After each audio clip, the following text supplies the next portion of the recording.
भी परमाणु हथियारों का इस्तेमाल चीन नहीं करेगा। यह भरोसा चीन ने इस मीटिंग में देने की कोशिश की है।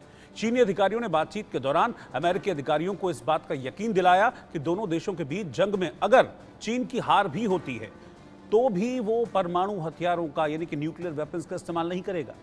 इस मीटिंग का हिस्सा रहे अमेरिकी अधिकारी डेविड सेंटरो ने कहा कि चीनी अधिकारी इस बात को लेकर निश्चिंत हैं कि वो बिना परमाणु हथियारों का इस्तेमाल किए हुए भी ताइवान को मात दे सकते हैं, हरा सकते हैं। इधर ताइवान ने चीन के इस वादे को मानने से इनकार कर दिया है और इसे चीन की चालबाजी करार दे रहा है ताइवान। बताया गया कि यह मीटिंग अमेरिकी रक्षा मंत्री लॉयड ऑस्टिन और चीनी रक्षा मंत्री डोंग जून ने 31 मई को शंघाई में की थी। दोनों देशों के बीच उस समय बातचीत हुई थी जब दोनों देशों के बीच आधिकारिक और जियोपॉलिटिक्स पर तनातनी चल रही थी। इसी दौरान एक बैठक हुई जिसमें विदेश मंत्री स्तर की वार्ता हुई। एक टेबल के एक तरफ अमेरिका के विदेश मंत्री बैठे थे, टेबल के दूसरी तरफ चीन के विदेश मंत्री बैठे थे और फिर जब जियोपॉलिटिक्स पर लेकर चीन और ताइवान के रिश्तों को लेकर जब बातचीत शुरू हुई तब ताइवान पर हमला होगा या ताइवान के साथ अगर जंग भी होगी तो चीन ने यह भरोसा दिलाया कि हम किसी भी तरीके से न्यूक्लियर वेपन्स का इस्तेमाल नहीं करेंगे। और यही अमेरिका की मंशा भी थी कि इस बातचीत में कम से कम इस बात का हल निकले कि न्यूक्लियर वेपन्स का यानी कि जो घातक हथियार हैं उसका इस्तेमाल चीन नहीं करेगा। क्या कुछ हुआ है? चीन का वर्जन क्या है? चीन ने यह कहा कि हम भरोसा देते हैं कि ताइवान से जंग हारे तो भी न्यूक्लियर वेपन का इस्तेमाल हम नहीं करेंगे।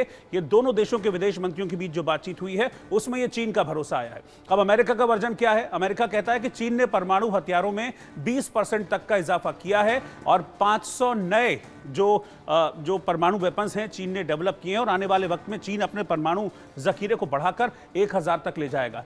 तो दो बातें अभी तक निकलकर सामने आई हैं। एक तरफ चीन का वर्जन, चीन तो यह भरोसा दिला रहा है कि भाई हमारी जंग भी होती है, लड़ाई भी होती है तो हम न्यूक्लियर वेपन्स का इस्तेमाल नहीं करेंगे। लेकिन अमेरिका की चिंता यह है कि 20% का इजाफा अभी तक चीन ने अपने परमाणु बेड़े में कर लिया है, यानी कि न्यूक्लियर वेपन्स में 20% का इजाफा किया है। अब इसमें ताइवान का वर्जन जानना बहुत जरूरी है।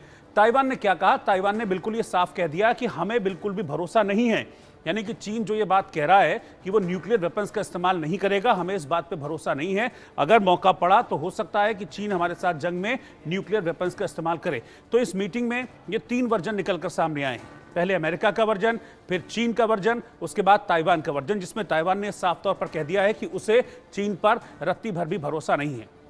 इधर अमेरिकी रक्षा विभाग की रिपोर्ट के मुताबिक चीन ने 2021 से 2023 के बीच अपने परमाणु हथियारों की संख्या को 20% बढ़ाया है, जैसा कि मैंने यहां पे आपको दिखाया भी। चीन के पास 500 ऑपरेशनल न्यूक्लियर वेपन्स हैं। ऑपरेशनल का मतलब आप समझते हैं? इसका मतलब यह है कि वो कभी भी उनका इस्तेमाल कर सकता है, रेडी टू फायर। और 2030 तक 1000 परमाणु हथियार चीन के पास हो जाएंगे। इसी बात का डर ताइवान को भी है, इसी बात का डर चीन को, इसी बात का डर अमेरिका को भी है। इसीलिए इस मीटिंग को रखा गया था। दोनों देशों के विदेश मंत्री इस मीटिंग में शामिल हुए थे। हालांकि इस मीटिंग में चीन की तरफ से भरोसा जरूर दिलाया गया है कि हम किसी भी तरीके से, किसी भी परिस्थिति में, युद्ध के हालात में भी परमाणु वेपन्स यानी कि न्यूक्लियर हथियारों का इस्तेमाल हम नहीं करेंगे। लेकिन जहां तक बात मैं करूं अमेरिका की, तो अमेरिका की चिंता यह है कि चीन भले ही भरोसा तो दे रहा है लेकिन वो तेजी से अपना जो न्यूक्लियर एम्यूनिशन है उसको बढ़ा भी रहा है। 20% का इजाफा उसने भी कर लिया है और एक कैलकुलेशन है ये अमेरिका के खुफिया विभाग की, अगर इसी गति से चीन न्यूक्लियर वेपन्स बनाता रहा तो साल 2030 तक, यानी कि आने वाले 6 सालों में जो अभी स्ट्रेंथ है, न्यूक्लियर स्ट्रेंथ है चाइना की, यानी कि 500 ऑपरेशनल न्यूक्लियर वेपन्स, वो अगले 5 सालों 6 सालों में बढ़कर 1000 पहुंच जाएगी। जबकि ताइवान को तो भरोसा ही नहीं है चीन के ऊपर। दरअसल चीन के पड़ोसियों से रिश्ते बेहद खराब हैं और ये बात तो जग जाहिर है ही। आइए जानते हैं कि दक्षिण चीन सागर, जिसको अंग्रेजी